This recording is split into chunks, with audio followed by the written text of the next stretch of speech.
adik-adik, Assalamualaikum warahmatullahi wabarakatuh. Gimana kabarnya semua? Sehat-sehat kan? Tentu saja nih adik-adik nih harus tetap semangat ya, karena sebentar lagi ujian SNBT akan berlangsung. Ya, bersama saya Salwa Salsabila Mudian dalam program Smart School Generasi Smart Berkarakter Cerdas Ki.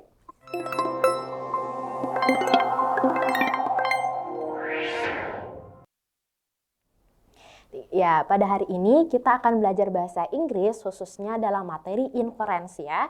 Nah, tentunya teman-teman pasti tahu nih jenis-jenis atau bentuk-bentuk soal ya. Salah satunya adalah soal yang berkaitan dengan inference ya. Nah, soal-soal yang sebelumnya yang sudah pernah diajarkan itu ada beberapa jenis materi seperti main idea, kemudian untuk mencari conclusion, kemudian ada juga berkaitan sama reference ya, rujukan kata.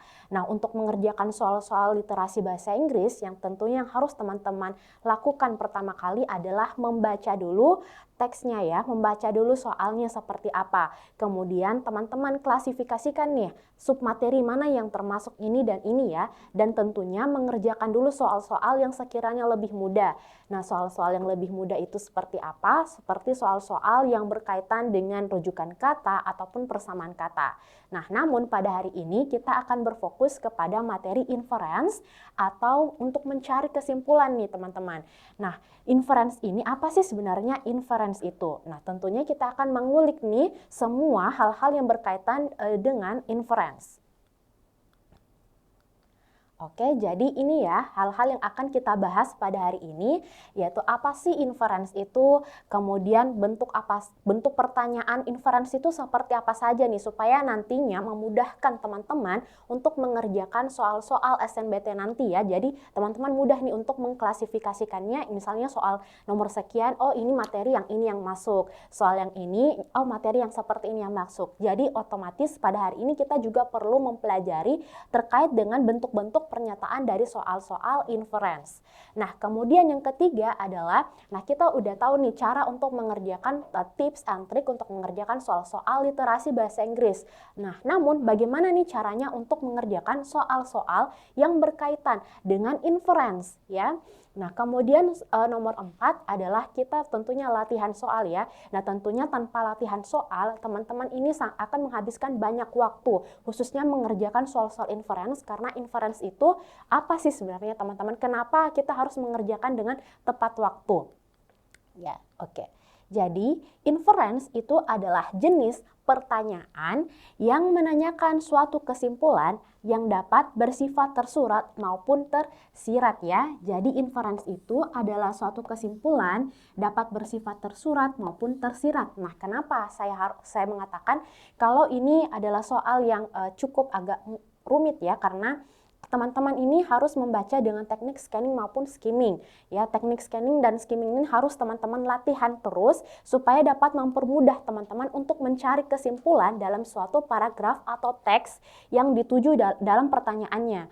Nah, inference ini ya biasanya kan kalau kesimpulan conclusion ya, itu biasanya tersurat. Nah, sedangkan kalau inference itu sendiri ada dua, dia terbagi menjadi dua bagian, yaitu dia dapat bersifat tersurat yang memang ada di dalam teksnya ataupun kita dalam bentuk tersirat. Jadi kita memang harus menganalisis soalnya itu seperti apa yang dimintakan, kesimpulan seperti apa. Nah, itu adalah pengertian dari inference itu sendiri ya. Oke, baik. Yang kedua yang kita bahas ya, oke, ini ada tersurat maupun tersirat, jenis-jenis atau bentuk-bentuk pertanyaan dalam soal inference. Nah, dalam bentuk tersurat soal inference itu pertanyaan yang menggunakan kata conclude ya, conclude, kemudian summarize, dan exemplify. Jadi kalau pertanyaan tersurat itu pertanyaan yang menggunakan kata-kata conclude. Yang ada conclude-nya berarti itu adalah pertanyaan secara tersurat. Kemudian ada summarize ya, kemudian ada exemplify. Nah, kemudian untuk jenis pertanyaan tersirat itu biasanya menggunakan kata infer, imply maupun clarify. Itu ya teman-teman, jadi teman-teman harus bisa menghafal nih ya, sekiranya kalau bentuk-bentuk pertanyaannya tersurat, oh berarti dia jenis pertanyaannya itu hal-hal yang berkaitan dengan conclude, summarize, dan exemplify. Kemudian yang tersirat itu menggunakan kata infer, imply, dan clarify. Oke, does it clear sampai sini? Oke, paham ya? Oke, kita lanjut. Nah, itu tadi ya, apa inferensi itu teman-teman harus tahu bahwa itu adalah jenis soal yang menanyakan suatu kesimpulan, baik tersurat maupun tersirat, dan ini adalah bentuk-bentuk jenis pertanyaannya. Ada conclude, summarize, exemplify, kemudian ada infer, imply, dan clarify. Oke, tips and trick mengerjakan soal ya. Nantinya akan kita bagikan juga. Nah, ini adalah salah satu bentuk ya, bentuk jenis pertanyaan dalam bentuk kalimatnya ya. Misalnya nomor 1, ini ada which of the following can be inferred from the passage. Nah, can be inferred. Oke, garis bawahi ya, infer. Berarti ini secara tersirat ya. It can be inferred from the passage that which of the following does the passage imply. Nah, kalau teman-teman menemukan soal-soal seperti mencari infer, can be infer, kemudian ini juga bentuknya it can be infer, kemudian juga imply, berarti yang ditanyakan adalah inference ya, suatu kesimpulan, baik secara tersirat maupun tersurat. Oke. Nah, ini juga ada, the ideas provided in paragraph 3 clarify that bla bla bla bla. Nah, untuk soal-soal inference itu tidak hanya melulu tentang bagaimana keseluruhan paragraf ya, atau kesimpulan suatu teks bacaan secara keseluruhan. Tetapi terkadang juga hanya paragraf-paragraf tertentu saja yang ditanyakan, ataupun kalimat tertentu ya, kalimat tertentu yang harus kita analisis seperti apa. Nah, bentuk pertanyaan berikutnya ini seperti ini. The ideas provided in paragraph 3 clarify that. Jadi ini ada kata clarify ya. Jadi fokusnya, teman-teman fokusnya hanya di paragraf ketiga saja. Ya, kesimpulannya apa di paragraf ketiga. Kemudian ada juga it can be summarized from the paragraph 2. Nah, ini lagi yang ditanyakan di paragraf keduanya. Summarize ya. Kemudian ini from the second paragraph it can be summarized. Nah, ini lagi kata summarize-nya. Jadi hanya fokus ke paragraf tertentu saja. Jadi ingat ya teman-teman. Nah, untuk jenis submateri atau subtes inference itu tidak hanya berfokus kepada suatu teks atau suatu bacaan secara keseluruhan ya untuk mencari kesimpulannya, tetapi juga fokus ke paragraf-paragraf tertentu saja. Oleh sebab itu selalu saya katakan ketika mengerjakan soal literasi bahasa Inggris, baca dulu soalnya. Ya, karena jangan sampai hanya diminta jenis suatu paragraf tertentu atau jenis suatu kalimat saja. Jadi tidak perlu untuk membaca keseluruhan isi naskah teksnya. Oke, does it clear sampai sini? Paham ya? Jadi itulah adalah bentuk-bentuk pertanyaan dari inference. Oke, jadi saya ulangi, ini ada which of the following can be inferred from the passage. Ada kata infer, berarti dia menanyakan hal-hal yang berkaitan dengan submateri inference. Kemudian juga ada it can be inferred from the passage that. Ada juga which of the following does the passage imply. Nah, itu jenis 3 pertanyaan ini adalah merupakan jenis pertanyaan yang memang mengharuskan kita untuk membaca keseluruhan isi suatu teks, isi teks paragrafnya ya, membaca seluruhan paragrafnya. Sedangkan kalau untuk pertanyaan nomor 4, 5, sama 6, nah ini kita hanya fokus kepada jenis atau suatu paragraf tertentu saja. Jadi teman-teman misalnya ditanya cuma paragraf 3, apakah perlu untuk membaca paragraf pertama? Tentu saja tidak ya, jadi kita hanya perlu untuk membaca paragraf 3 saja. Oke, kita lanjut. Nah, tips and trick untuk mengerjakan soal inference itu ini ada beberapa yang saya bagikan. Nah, yang pertama adalah tentukan topik bacaannya. Jadi teman-teman harus menentukan dulu apa topik bacaannya. Nah, untuk menentukan topik bacaan, teman-teman itu hanya perlu membaca kalimat utama ataupun kalimat terakhir dalam satu paragraf. Atau bisa jadi kalau masih teman-teman tidak yakin, teman-teman bisa berlatih nih untuk membaca teks suatu paragraf atau teks suatu bacaan dengan teknik skimming maupun teknik scanning. Kemudian yang kedua adalah buat rangkuman isi bacaan. Nah, saya rasa teman-teman ini sudah pastinya sudah mahir ya bagaimana caranya untuk merangkum isi bacaan. Cara merangkum isi bacaan itu yaitu tadi membaca kalimat utama ataupun kalimat terakhir dalam setiap paragraf, ataupun teman-teman kalau misalkan tidak yakin dengan isi rangkuman yang teman-teman baca, itu bisa teman-teman menggunakan teknik skimming maupun teknik scanning. Kemudian yang ketiga adalah kaitkan opsi dengan topik bacaan. Jadi karena sudah nih teman-teman menentukan topik bacaannya seperti apa, nah teman-teman kaitkan dengan opsi soalnya seperti apa, begitu ya. Kaitkan apakah itu sudah mencakupi seluruh rangkuman isi bacaan atau tidak. Nah, yang terakhir adalah pilih opsi yang mewakili seluruh isi bacaan. Nah, teman-teman, setelah mengkaitkan opsi dengan topik bacaan, setelah membuat rangkuman, yang terakhir adalah teman-teman harus memilih opsi yang mewakili seluruh isi bacaan. Nah, tentunya ini harus adalah jawaban yang benar. Nah, itu adalah beberapa tips dan trik untuk mengerjakan soal-soal yang berkaitan dengan inference. Oke, does it clear sampai sini? Paham ya? Ya, oke. Ini kita masuk ke exercise, ya, latihan soal. Nah, kenapa kita perlu latihan soal? Supaya bisa membantu teman-teman dalam mengerjakan soal-soal SNBT yang berkaitan dengan inference dan dapat mengukur kemampuan teman-teman untuk mengerjakan setiap soalnya itu berapa menit ya. Karena pada saat ini itu kita harus mengerjakan soal sekitar 20 menit ya, 20 menit untuk 20 soal. Jadi teman-teman harus rajin-rajin berlatih mengerjakan soal ya. Nah, oke, ini adalah teks pertama. Nah, tadi saya katakan untuk mengerjakan soal literasi bahasa Inggris, teman-teman itu jangan baca dulu narasi teksnya, tetapi baca dulu soalnya. Apa sih yang sebenarnya diminta sama soalnya? Apakah meminta bacaan keseluruhan isi teks bacaan, ataukah hanya meminta suatu paragraf tertentu saja yang perlu kita analisis, yang perlu kita inference, atau perlu kita berikan rangkuman? Nah, oke, baik. Ini adalah teksnya, panjang sekali ya. Oke. Teks, questions-nya, pertanyaannya seperti ini. Based on the passage, ya, based on the passage above, ya berdasarkan passages di atas, it can be inferred that, jadi yang ditanyakan adalah infer ya kesimpulannya.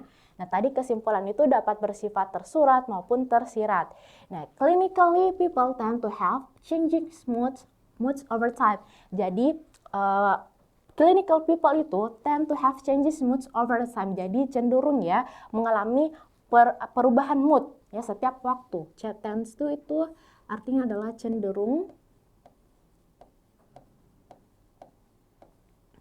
Ya. Cenderung. Depressions are closely associated with one cognition state. Jadi depresi itu sangat erat kaitannya dengan kognitif ya, cognitive state. Nah, essentially, opsi Charlie, essentially there is no best therapy for mentally disordered people. Jadi, essentially, jadi tidak ada terapi yang baik untuk untuk orang yang mengalami gangguan mental ya.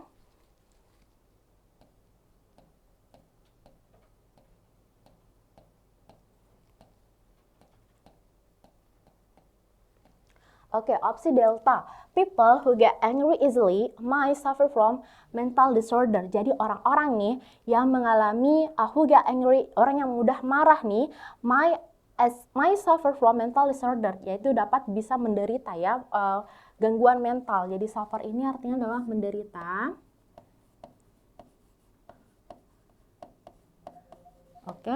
Pilihan error. The first and for those with mental illness is having a psychiatrist. Jadi pertolongan pertama ya.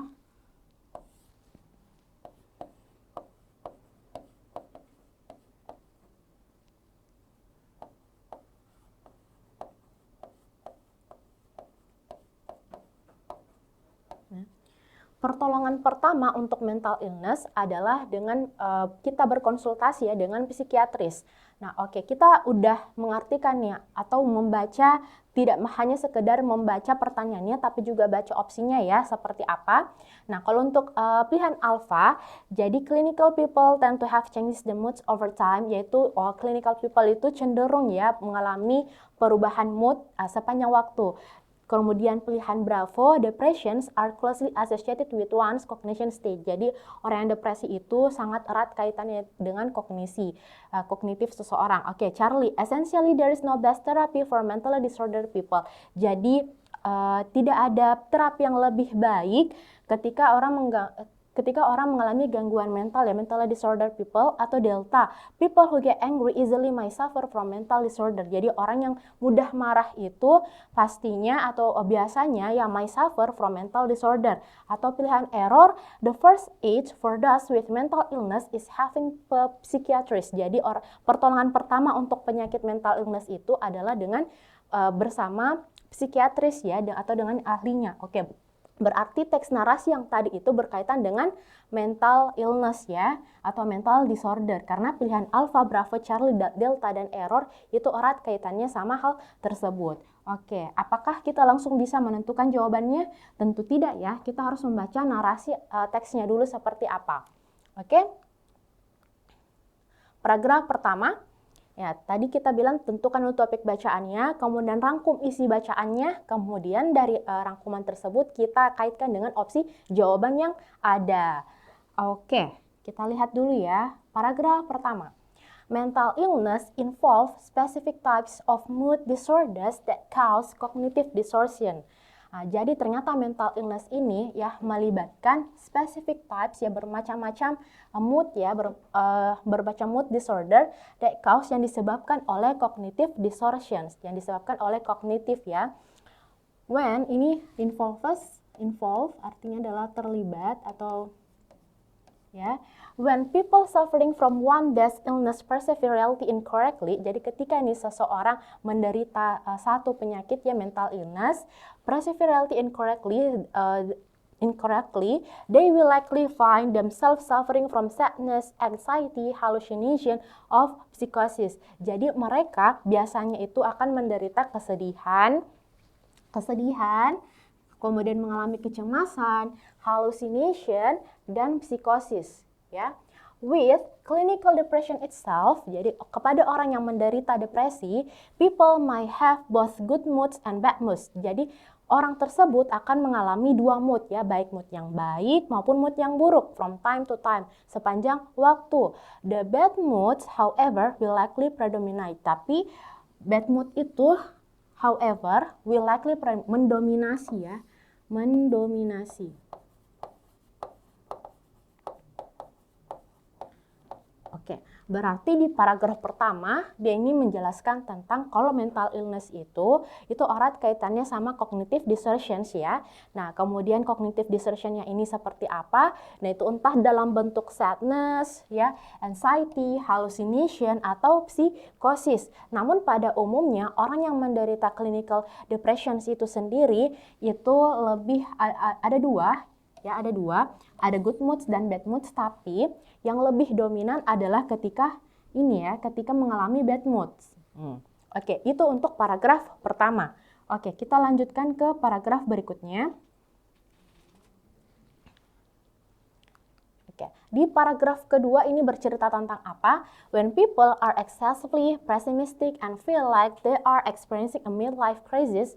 Jadi ketika nih seseorang yang mengalami pesimisnya secara berlebihan, ya terlalu pesimis, ya. Pessimistic excessively itu adalah pesimis yang secara berlebihan and feel like they are experiencing a midlife crisis. Jadi mereka mengalami ini sesuatu hal yang tidak mengenakan ya di pertengahan hidup mereka. They might very well be suffering from a major depression disorder. Jadi mereka biasanya menderita major depression ya. Misery and lack of hope might come to the forefront and people might very well feel that they can no longer go on. Jadi kesedihan ya atau keputusasaan. Jadi misery ini artinya keputusasaan.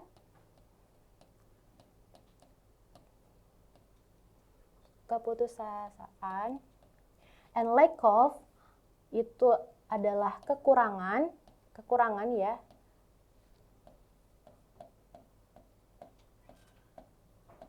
Kekurangan harapan might come to the forefront. Jadi ketika keputusasaan dan kemudian kekurangannya harapan ini muncul ke permukaan, ini adalah forefront, itu artinya muncul ke permukaan.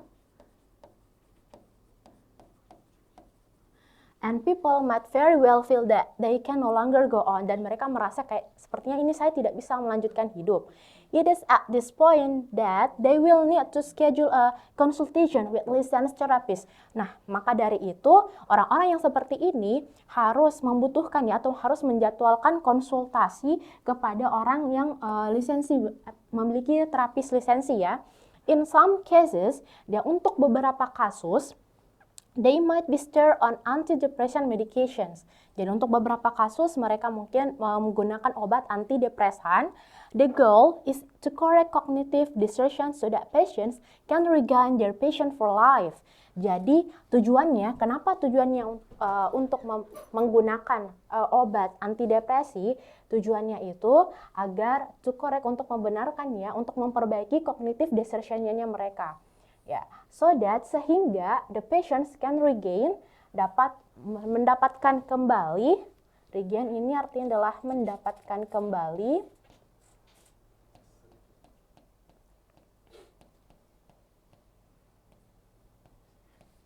Mendapatkan kembali their passion for life, gairah hidup mereka. The worst cases might take many months to overcome. Nah, beberapa kasus ya, bahkan beberapa kasus itu membutuhkan beberapa bulan untuk mengatasinya. Strong support from loved ones is essential, dan dukungan ya, dan dukungan yang suportif dari orang-orang yang terdekat itu adalah hal yang sangat penting dalam hal ini. Jadi kalau misalkan paragraf pertama dia itu menjelas lebih erat kaitannya, ya, kalau paragraf pertama itu erat kaitannya bahwa mental illness ini ada banyak macamnya ya, dan itu bergantung dengan cognitive distortions. Oke?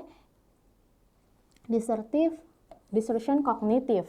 Nah, kemudian orang yang mengalami mental illness ini bisa mengalami beberapa macam bentuk, entah itu sadness, anxiety, hallucination, atau psikosis. Sedangkan kalau untuk di paragraf kedua, dia lebih spesifik lagi. Ya, lebih spesifik lagi di paragraf kedua.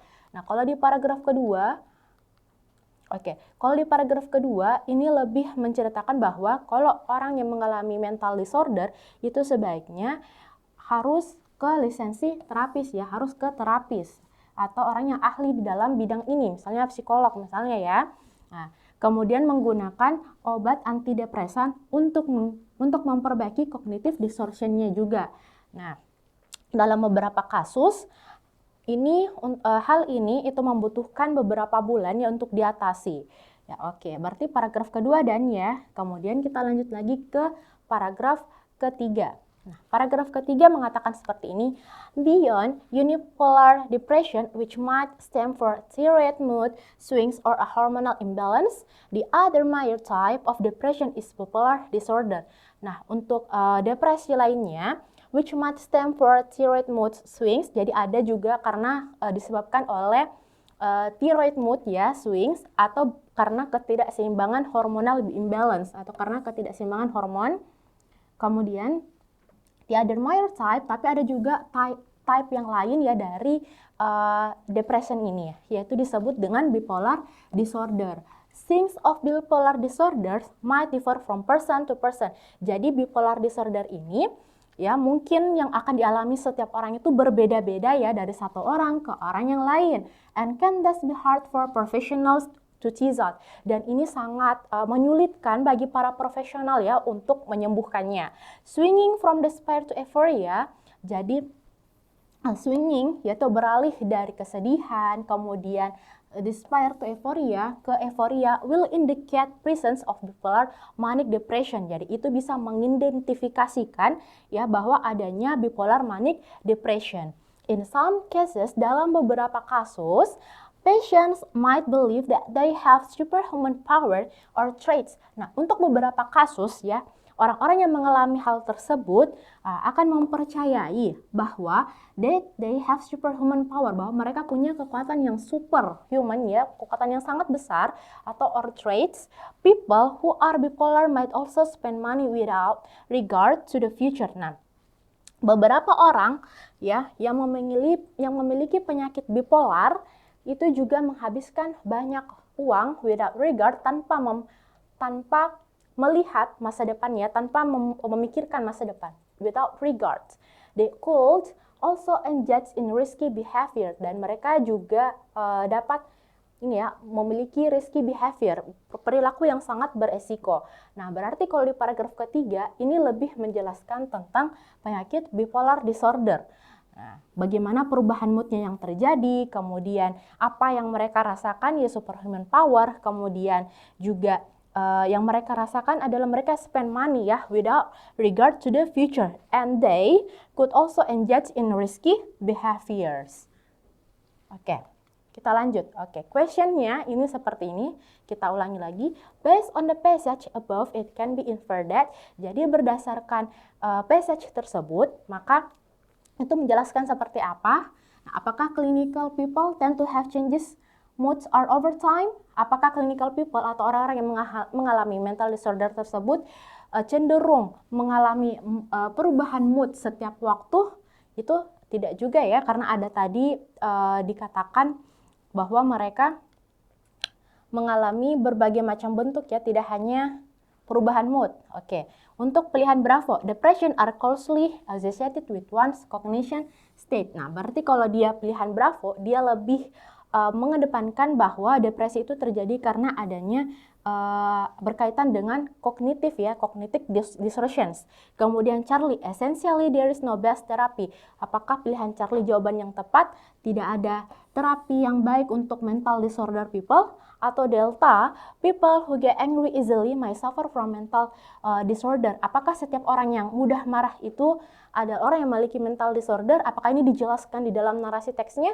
Tentu tidak ya, berarti jawaban Delta bukan. Kemudian error, the first aid for those with mental illness is having a psychiatrist. Jadi pertolongan pertama untuk orang yang memiliki mental illness itu adalah ke psikiatris. Ya, meskipun di dalam naskah teksnya tadi dijelaskan nih teman-teman bahwa memang kita harus ke psikiatris ketika mengalami namanya mental illness atau mental disorder, tetapi tidak begitu dijelaskan bahwa pertolongan pertama memang harus ke sana. Berarti jawaban error juga bukan. Nah, antara Charlie, Bravo, atau Alpha. Nah, oke, kita lihat ya, untuk mencari jawabannya kita cukup membaca kalimat pertama atau kalimat terakhir dalam suatu paragraf. Nah, di narasi teksnya, oke, ini antara Alpha, Bravo, Charlie. Kalau Charlie juga salah ya teman-teman, Charlie juga salah karena essential there's no best therapy for mental disorder. Bahkan kita diminta untuk ke ahlinya ya, untuk ke terapisnya atau ke psikiatris ketika mengalami hal yang serupa. Berarti Charlie salah, Delta salah, error juga salah. Kemudian Alpha atau Bravo. Nah, apakah yang mana nih jawaban yang benar, Alpha atau Bravo? Teman-teman jawab apa? Alpha atau Bravo? Oke, untuk pilihan Alpha, clinical people tend to have changing moods over time. Nah, kalau seperti ini jawabannya pilihan Alpha, berarti dia hanya berfokus kepada paragraf pertama saja. Sedangkan yang ditanyakan adalah it can be inferred, yang dimana itu mengatakan atau pertanyaannya keseluruhan isi paragrafnya. Maka jawaban yang paling tepat itu adalah Bravo ya. Depressions are closely associated with one's cognition state. Jadi itu sangat dijelaskan di paragraf pertama tadi, kemudian dibahas lagi di paragraf kedua, kemudian lebih detail lagi di paragraf ketiga ya, bahwa cognitive distortion itu seperti apa. Dan bahkan diminta untuk meminum obat ya. Gitu. Jadi untuk pertanyaan nomor 1 jawabannya paling tepat adalah Bravo. Kalau pilihan Alpha itu berarti itu hanya di paragraf pertama saja. Kemudian Delta itu nggak ada di teks. Kemudian nomor Charlie juga nggak ada. Nah kalau nomor error itu hanya teks tertentu saja ya. Kita memang disarankan untuk ke psikiatris sebagai pertolongan pertama. Tapi itu hanya di paragraf tertentu saja. Di paragraf 2 ya tadi sepertinya. Nah maka jawaban yang paling tepat itu adalah Bravo ya. Depressions are closely associated with one's cognition state.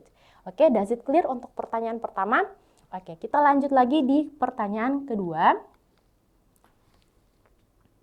Oke, bagaimana? Cukup mudah kan untuk mengerjakan soal literasi bahasa Inggris?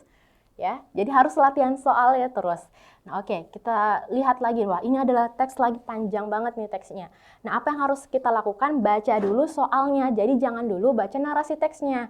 Oke, kita baca soalnya dulu. What can be infer from the passage? Nah, berarti yang ditanyakan adalah soal infer ya. Ini ada kata infer. Nah, pilihan Alpha, Indian students were reluctant to join university preparation courses. Jadi, siswa-siswa yang India itu were reluctant, ini Reluctant artinya tidak ya, tidak mau gitu ya, tidak enggan. Ya, tidak mau enggan to join university preparation courses untuk mengikuti ujian persiapan masuk ke universitas. Nah, kemudian ada pilihan Bravo, Indian students were forced to visit the GAE and the NEET exam. Jadi, Indian students ya were forced itu dipaksa. Were forced ini artinya adalah dipaksa ya untuk mengikuti ujian GEE dan ujian NEET. Nah, kemudian pilihan Charlie, the GEE and the NEET are annually held by the Supreme Court. Jadi, ini ujian GEE sama NEET itu diselenggarakan atau dilaksanakan, annually held, dilaksanakan Supreme Court atau Mahkamah Agung ya, MA, Mahkamah Agung. Oke, Delta, the Supreme Court consider the pleas from society. Jadi the Supreme Court, jadi itu pengadilan ya, Mahkamah Agung,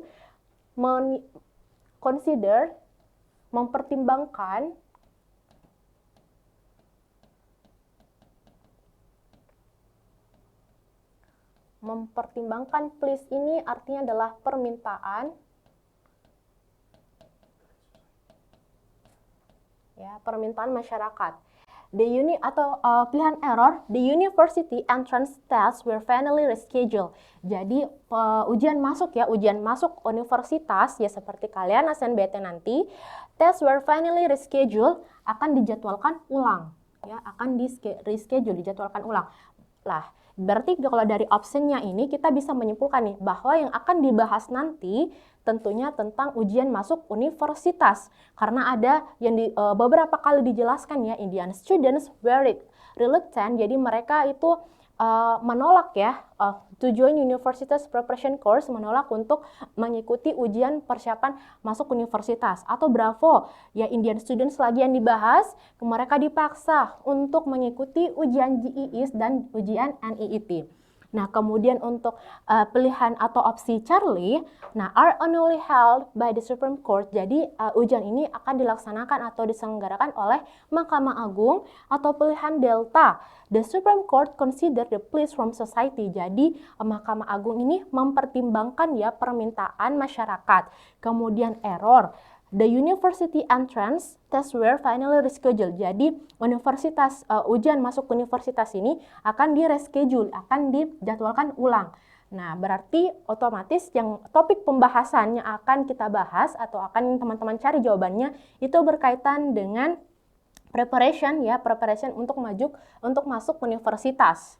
Ya. Oke, kita masuk ke narasi teksnya ya. Oke, di paragraf pertama,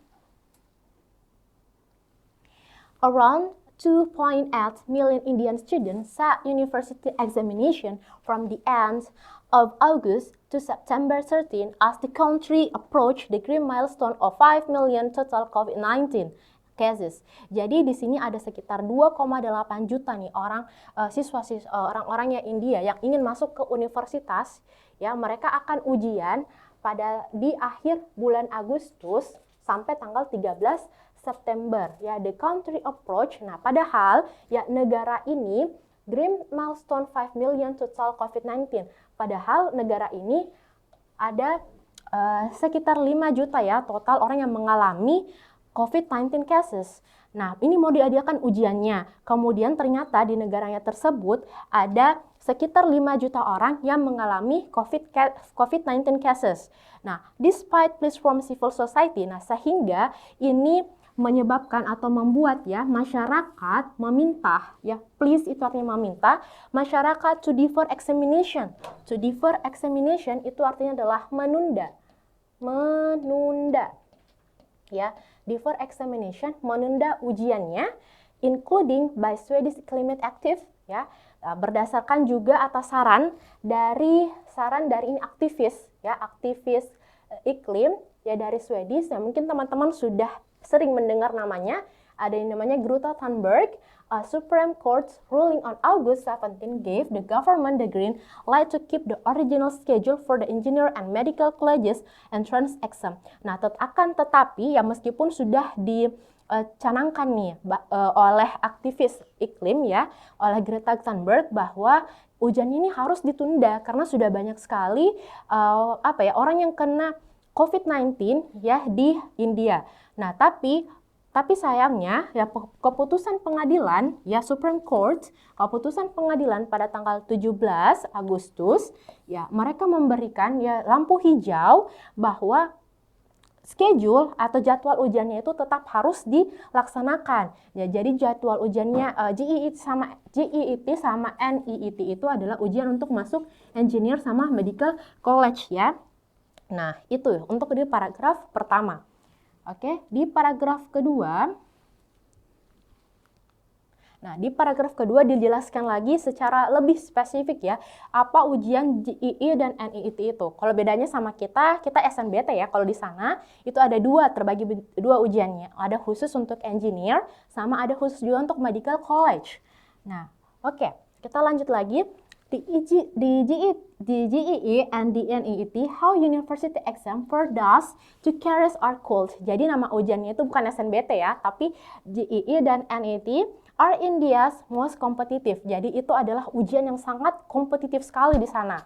They sprawl industries of their own. Ya, mereka memiliki industri tersendiri dengan berbagai preparation courses generating millions of dollars annually, yang mengeluarkan jutaan dolar ya.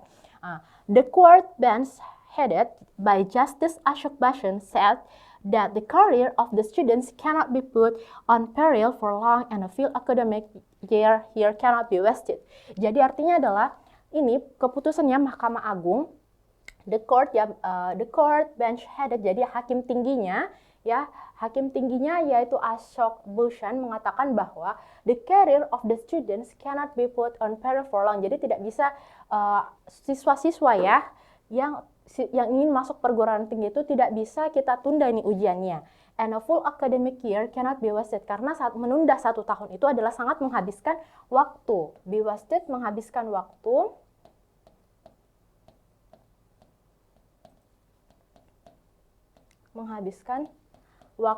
Nah, maka dari itu the court will not, maka dari itu ya keputusan pengadilan hear any further petition regarding postponing future exam dates. Jadi berdasarkan keputusan pengadilan maka mereka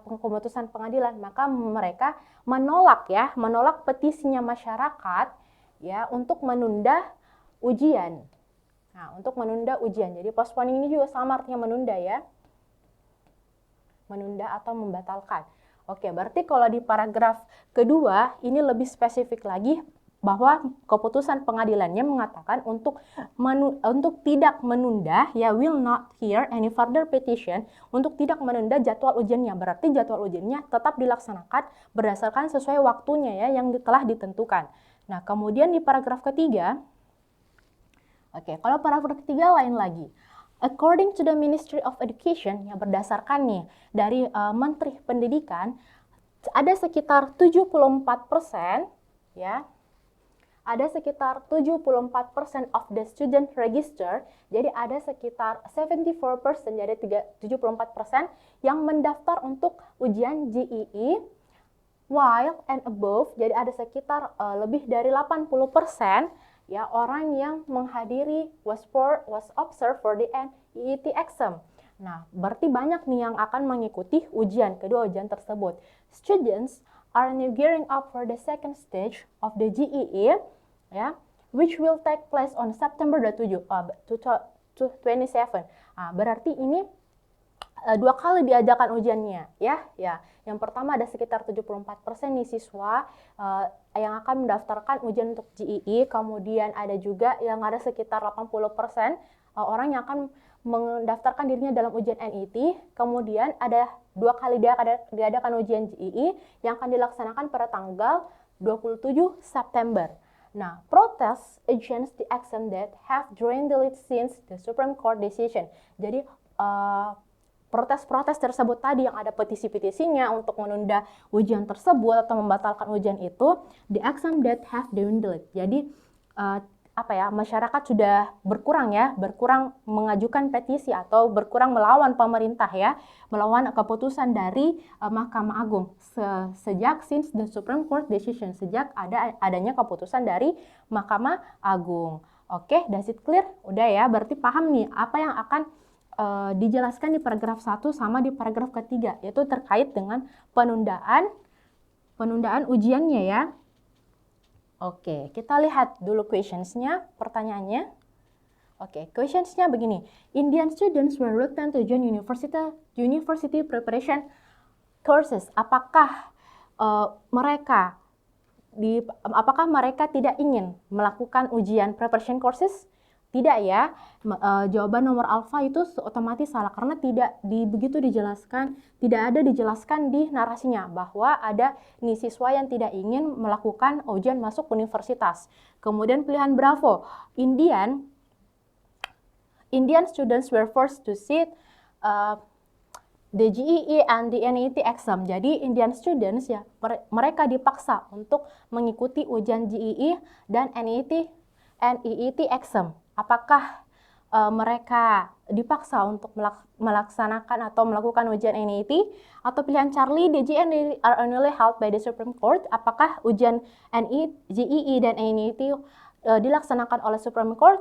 Jawabannya bukan ya. Kalau Supreme Court itu dia hanya tadi mengeluarkan putusan ya bahwa itu tetap dilaksanakan sebagaimana mestinya.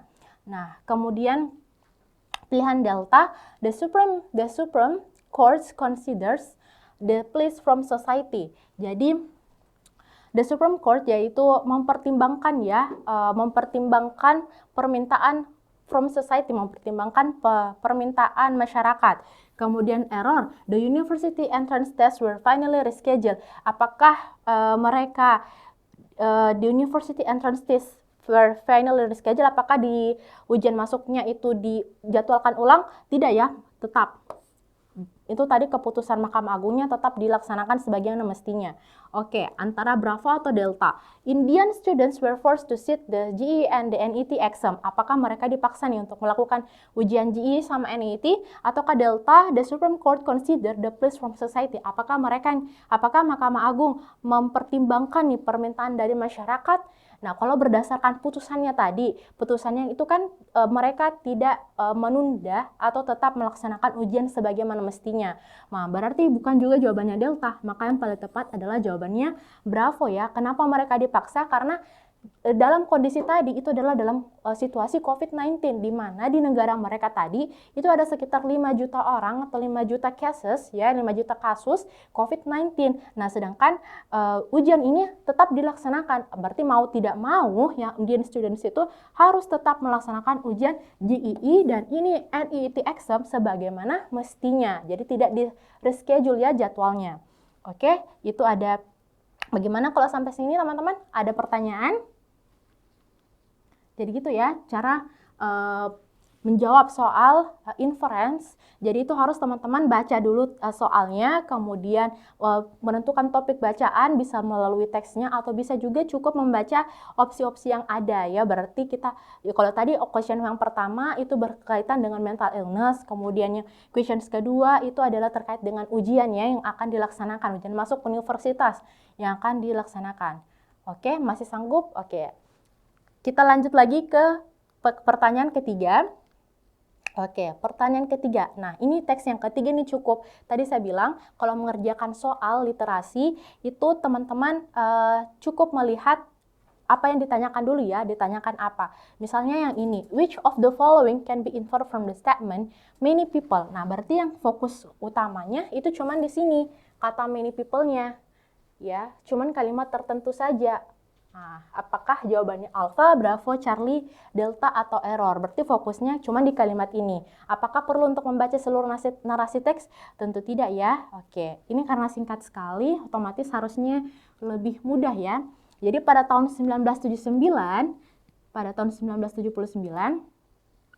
British farmers, jadi ada petani di Inggris, reports that, jadi melaporkan bahwa adanya while sitting on a hill, jadi ketika mereka duduk-duduk di bukit, mereka melihat adanya the crops below flattened. Jadi mereka melihat adanya flattened in a perfect circle. Mereka melihat ada crops, ya, ada lingkaran yang sangat sempurna.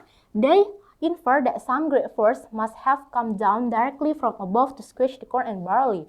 Jadi mereka menyimpulkan, ya, bahwa ada nih suatu kekuatan yang sangat besar, ya, some great force, kekuatan yang sangat besar itu datang dari atas, ya, untuk menghancurkan. Jadi squash ini artinya menghancurkan, ya, menghancurkan the corn and the barley. They started a public hysteria about so-called crop circles. Jadi ini memicu histeria publik, ya, terkait dengan crop circle itu tadi, ya. The pattern spreads into the crops, not all of them were circles. Nah, seems to have no entry or exit points. Jadi bentuk lingkarannya itu bentuk lingkaran yang sempurna. Jadi tidak ada seperti orang yang masuk, ya, atau keluar dari lingkaran itu. Many people hypothesize, jadi banyak nih orang yang berkesimpulan, berhipotesis that only alien spaceships could make such bizarre imprints. Jadi bizarre imprints-nya adalah jejak yang aneh, ya. Jejak aneh. Jadi banyak nih orang yang berkesimpulan atau berhipotesis bahwa hanya pesawat alien, ya, pesawat luar angkasa yang hanya bisa membuat jejak seperti itu. Nah, oke. Berarti ini berkaitan sama ini, ya. Kita fokusnya di sini saja. Yang di kalimat yang ditebalkan. Oke. Kita lanjut ke pertanyaannya. Pertanyaannya seperti ini. Which of the following can be inferred? Ya, can be inferred from the statement many people hypothesize only alien spaceships could make such bizarre imprints in the first paragraph. Nah, berarti fokus kita cuma di paragraf pertama. Nah, oke, pilihan alfa. Most people do not believe that humans are able to make crop circle. Jadi banyak ini orang tidak percaya bahwa manusia yang membuat crop circle itu. Nah, oke. Kemudian pilihan bravo. Some great force must have come down directly from above to make the crops. Jadi ada kekuatan yang besar nih datang dari atas untuk membuat crops tersebut. Kemudian pilihan Charlie, the crops seems to have no entry or exit points. Jadi cropsnya itu tidak tampak terlihat ada no entry or exit points. Kemudian pilihan Delta, the government believed that someone was playing to big hogs. Jadi pemerintah ini sedang mempermainkan, mempermainkan masyarakat dengan was applying a big hoax. Kemudian the error, the phenomenon interest loss of tourists of sight see the crops. Jadi karena ada fenomena ini, yaitu menarik turis untuk melihat the side crops-nya. Nah, maka mana pilihan yang paling tepat atau yang paling benar nih yang berhubungan sama kalimat ini? Many people hypothesis. Banyak orang berhipotesis bahwa pesawat luar angkasa itu could make such a bizarre imprints. Jadi membuat jejak yang aneh. Maka jawaban yang paling tepat adalah alpha, ya, karena mereka artinya adalah tidak percaya bahwa humans atau manusia dapat membuat crop circle. Oke, does it clear untuk 3 pertanyaan hari ini? Oke, clear ya. Saya harap teman-teman nih bisa nih untuk mengerjakan soal-soal yang berkaitan dengan inference. Jadi pertama tadi tipsnya adalah tentukan dulu topik bacaannya. Nah, menentukan topik bacaan bisa teman-teman baca ya melalui narasi teks bacaannya atau cukup dengan membaca opsi bacaannya. Ya, kemudian yang kedua adalah rangkumkan isi bacaan tersebut. Nah, merangkum isi bacaan, teman-teman dapat membaca teks narasi teksnya dari kalimat utama atau kalimat terakhir dalam setiap paragraf. Kemudian ketiga, kaitkan ya opsi bacaannya. Kaitkan opsi bacaan dengan rangkuman yang sudah kalian rangkum tadi dan pilihlah jawaban yang paling tepat dan yang paling benar. Oke, sekian dari saya. Semoga hari ini dapat bermanfaatnya untuk teman-teman semua. Wassalamualaikum warahmatullahi wabarakatuh.